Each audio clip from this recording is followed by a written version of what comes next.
chegar. Aleluia. O que eu tenho para dizer para você nessa noite? Continue insistindo, continue orando, continue buscando. A resposta não veio hoje, mas você tem que crer. Aleluia. Porque lá aleluia, em Hebreus vai dizer que a fé é o firme fundamento daquilo que se espera e a prova daquilo que não se vê.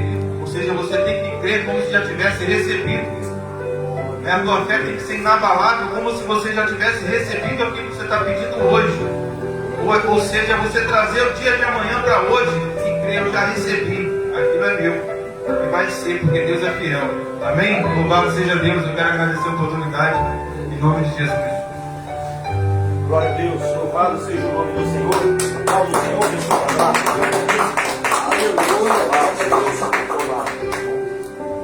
Glória a Deus, louvado seja o nome do Senhor. Eu já quero aqui agradecer a você que vai acompanhar conosco. Nós estamos aqui no culto de louvor, de adoração a Deus, na busca do batismo com o Espírito Santo e com fogo, né? O renovo para alguns que já são batizados, né? O transbordar para aqueles que já são batizados. E convido a você para estar aqui conosco no próximo culto, terça-feira, na quinta-feira, nós estaremos aqui no nome de Jesus, tá bom? Nós estamos aqui na Igreja Profética Apostólica Vivo pela Fé, aqui no Vidigal, na zona sul do Rio de Janeiro. Nós ficamos aqui na principal, na Avenida Presidente João Goulart, número 942, no segundo andar, aqui em cima do Bar do Marcelo.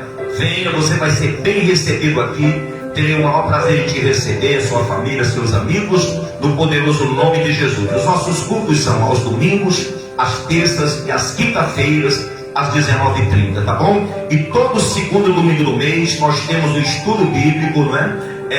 Discipulando para servir. É um curso que nós estamos fazendo. E na oportunidade nós temos aqui um café da manhã. Eu gostaria muito que você estivesse aqui conosco para aprender mais sobre a palavra do Senhor, para acrescentar aquilo que você já sabe, em nome de Jesus, tá bom? Então nós temos agora a palavra do Senhor. Eu gostaria que vocês abrissem, todos que estão em casa, estão aqui presentes, no livro de Atos dos Apóstolos, no capítulo 1.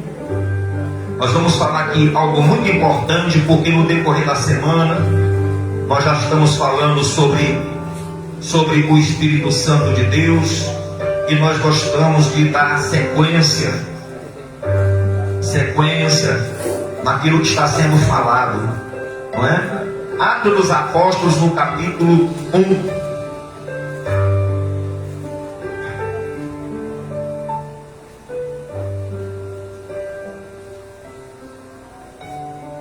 Atos dos Apóstolos, capítulo 1. O que nós vamos falar hoje? Eu gosto de pregar, nós gostamos de. Eu particularmente, eu tenho. Não é que eu não saiba fazer outras pregações de outros sermões, mas eu gosto do sermão expositivo. Por que o sermão expositivo? O sermão expositivo tem como você entender todo o texto. Um texto, um sermão, quando ele tem temático, ele tem um tema exclusivo, você só vai falar daquele tema ali. Não vai falar daquele tema, né? É como se fosse uma teologia sistemática, né? Cada coisa no estudo, né?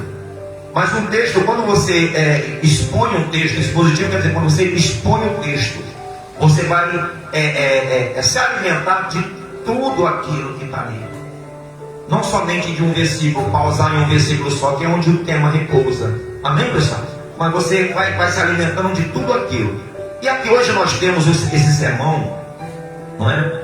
Que vamos falar, vai ter vários tópicos. Nós vamos ter o primeiro tópico, o segundo, o terceiro e o quarto tópico, tá? Nós vamos falar o quê? De promessa, vamos falar de poder, vamos falar de subida, vamos falar de promessa, e vamos falar, não é? Promessa, poder, subida e promessa de novo, tá? São 4 tópicos. São 4 tópicos que vai estar no Atos dos Apóstolos, capítulo 1, do versículo 1 ao versículo 11. São 11 versículos. Nós vamos ouvir, entender, guardar no coração para praticar em nome de Jesus. Amém? Glória a Deus. Todos já abriram? Nós vamos orar em nome de Jesus. Pai amado, Pai querido, te agradecemos, Pai, por essa oportunidade que muitos não tiveram hoje. Sim, muitos não tiveram. Muitos, Pai, queriam e não tiveram forças para chegar na tua casa. Em várias partes do mundo, muitos deixaram de ir por desânimo, meu Senhor. Ó Deus, e talvez muitos a partir de hoje nunca mais voltem para a tua casa.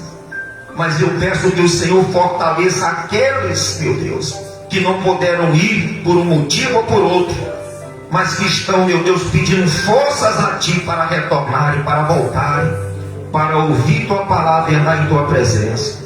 Te agradecemos por essa oportunidade, meu Pai. É um privilégio estar aqui na Tua casa, diante da Tua palavra gloriosa. Que o Senhor fale de forma que venhamos entender, meu Pai. Que venhamos guardar no coração, Pai amado. Que venhamos praticar para podermos usufruir do Espírito da vida e da saúde para o nosso corpo, meu Pai, prometido na Tua palavra. Te agradecemos de todo o coração, Pai, Filho e Espírito Santo, no poderoso nome do Senhor Jesus Cristo. Amém? Glória a Deus. Então está escrito assim, olha só, no capítulo 1, Atos dos Apóstolos, diz assim: escrevi o primeiro livro, ó Teófilo, relatando todas as coisas que Jesus começou a fazer e o quê? E a ensinar. Eu amo esse versículo. Eu amo esse primeiro versículo. Agora vamos começar já no primeiro versículo já, para poder se alimentar disso aqui. Por quê? Porque se você não para entender o versículo, você passa direto e você esquece isso aqui. Isso aqui é que é muito importante aqui de Jesus. Ele começou o quê, pessoal? A fazer. Nessa tradução aqui, começou a fazer e a ensinar. Mas tem tradução que está escrito assim: que ele começou não somente fazer, mas também a ensinar. Olha só que maravilha. Olha como é maravilhoso isso aqui. Ou seja, você pratica, quando você vive. Então quando você vive, você não vai ter sua palavra, você já vai ter o Espírito e a vida em você. Então aquele Espírito, aquela vida, você já vai passar para outra pessoa. Isso é tremendo, pessoal. Quando nós vivemos a palavra de Deus, você tem poder. Você tem poder para transmitir. Por quê? Porque você provou. Você viveu. Você não vai ser que nem um fariseu. Você vai ser que nem Jesus. O apóstolo Tiago, ele disse: não sejais apenas ouvintes, mas o quê? Mas praticante. Olha só como tem a ver isso aqui: ouvir, praticar e ensinar. Ouvir, praticar e ensinar. Porque quando você ensina, é porque você já sabe. Ah, como é que eu jejum? Como é que eu vou ensinar o jejum? Porque eu jejumzinho jejuar. Como é que eu vou ensinar a pessoa a ler a Bíblia? Porque eu leio. Como é que eu vou ensinar a pessoa a ir para a igreja? Porque eu vou para a igreja. Como é que eu vou ensinar a pessoa para buscar o Espírito Santo? Porque eu busquei, porque eu fui batizado no Espírito Santo. Por que eu vou ensinar uma pessoa a se batizar? Vai ser batizado por quê? Porque eu busquei e me batizei. Por isso que eu posso falar para uma pessoa se batizar. Se batize. Eu posso pregar para uma pessoa se batizar. Se batize. Eu posso pregar para uma pessoa buscar Jesus. Porque eu busquei. Eu posso pregar para uma pessoa e dizer: Jesus vai transformar a tua vida. Por quê? Ele transformou a minha. Eu vivi e ensino a pessoa agora. Eu não só prego a palavra porque eu li a palavra e vou pregar. Eu tenho que pregar o que eu vivo. Não adianta você saber a Bíblia todinha e pregar e não viver. Não adianta, porque o Paulo sabia todinha e não vivia. O Paulo conhecia a Bíblia de qual? Os 5 livros do Pentateuco todinha, ele sabia de qual e não vivia. Sabia que Deus existia, mas não conhecia Jesus, não conhecia Deus. É diferente, pessoal. É diferente, é uma diferença enorme de saber que Deus existe, de conhecer a Bíblia, a palavra. Nenhum aqui de nós aqui conhece mais a Bíblia no Antigo Testamento do que Paulo. Ele tinha decorado na cabeça de cor, isso aqui de cor, o Antigo Testamento todinho. Contudo, não conhecia quem? Não conhecia Jesus. Quem és tu, Senhor? Eu sou Jesus a quem tu persegue. Não conhecia, ele era um mestre formado, o cara foi formado aos pés de um rabino. Ele era para ser rabino, Paulo era um rabino, formado, um mestre doutor da lei. Sabia tudo da palavra de Deus, mas não conhecia Jesus. A mesma coisa, o Satanás ele conhece toda a palavra de Deus, conhece não. O Satanás conhece o próprio Jesus. O Satanás conhece o próprio Jesus. Eu estava falando com o rapaz, eu falei, rapaz, você hoje, nós temos que andar na linha reta. Né? E tem um ditado do mundo, né, que é até certo esse ditado, anda na linha, meu irmão. Tem que andar na linha. Anda na linha. Porque nós somos conhecidos, você é conhecido por Deus, tanto faz ser crente como não ser crente. Nós somos conhecidos por Deus, pelo diabo e seus demônios e pelas pessoas. 3 tipos de ser que nos observam, dia e noite. As pessoas nos conhecem. É fulano de tal, fulano de tal. O diabo. Não vergonha para quem não conhece a Jesus. Os filhos do sumo sacerdote, 7 filhos do sumo sacerdote, foram lá querer expulsar o demônio chegou e tirou onda com eles. Falou assim: vem cá, rapaz. Eu conheço Jesus e sei quem é Paulo. E vocês? Olha só, o diabo conhecia o apóstolo Paulo, que era o nome de Deus. Porque o Paulo já expulsou muito. Conheço a Jesus, mas ele falar com Jesus, mas vocês não são nada. Ou seja, quando a pessoa às vezes quer afrontar uma pessoa, que ela fala assim: quem é você? Ela não é. O que é isso? Quem é você?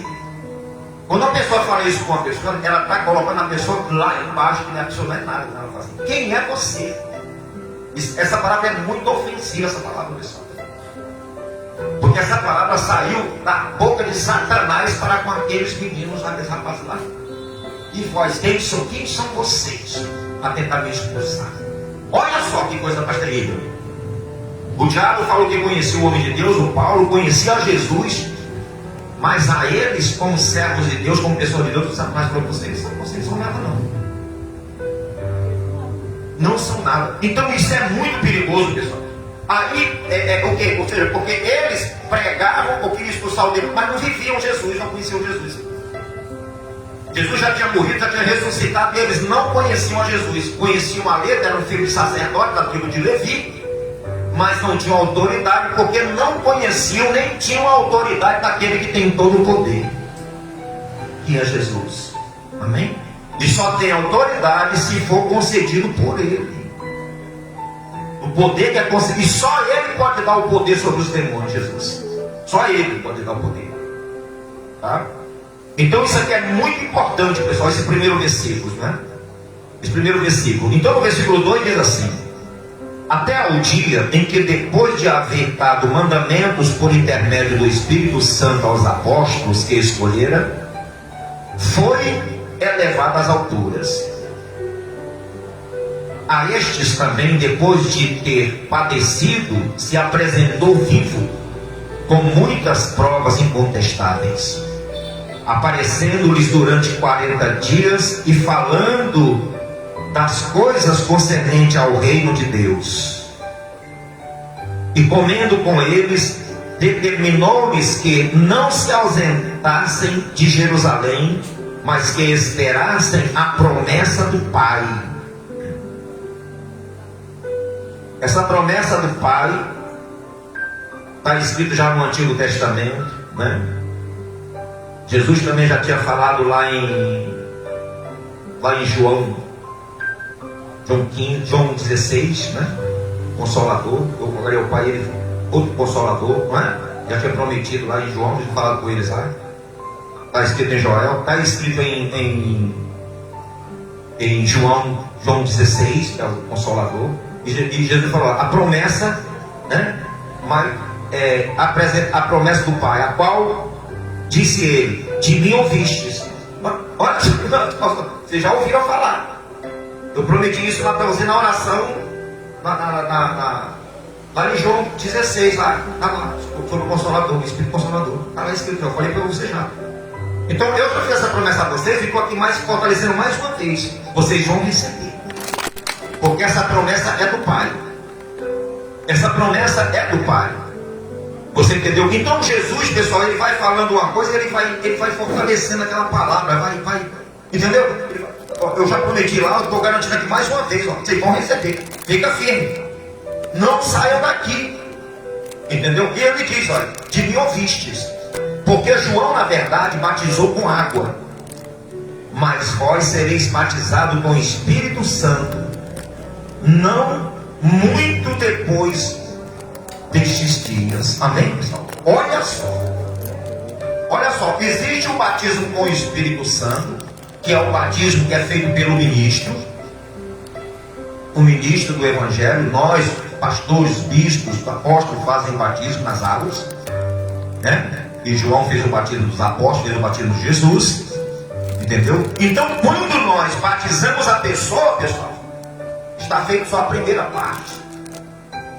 Aí dá falta a segunda parte, que é a mais poderosa, que é o próprio Jesus, que vai batizar com o Espírito Santo e com fogo. Amém, pessoal? Com fogo. Com fogo. Você entendeu? E lá em Lucas, né? Também está escrito lá no livro de Lucas, na ressurreição dele, né? Mas aqui vai dizer no versículo 6, e quando ele diz assim, ó, não muito depois desses dias, é porque faltavam 10 dias, né? Faltavam 10 dias, porque foi 40 dias que ele ficou, depois da ressurreição, ficou 40 dias. E o batismo do Espírito Santo foi no dia de Pentecostes, que era no 50º dia, ou seja, 50 dias depois da sua morte, né? Depois da sua ressurreição, 50 dias depois da sua ressurreição, que era o 50º dia, que era o dia de Pentecostes, que era o dia né, que era a festa da colheita, que Jesus ia colher, a primeira colheita que ele ia colher foi 120, depois foi mais de 5 mil ali, né? A colheita grande que Jesus fez, né? No dia de Pentecostes, né? Então aqui no versículo 6 ele diz assim: então os que estavam reunidos lhe perguntaram: Senhor, será este o tempo em que restaures o reino de Israel? Respondeu-lhes: não vos compete conhecer tempos ou épocas que o Pai reservou pela sua exclusiva autoridade, mas recebereis poder ao descer sobre vós o Espírito Santo, e sereis as minhas testemunhas, tanto em Jerusalém como em toda a Judéia e Samaria e até os confins da terra. A terceira vez que ele está prometendo. Prometeu em João, prometeu aqui de novo. Olha, mas recebereis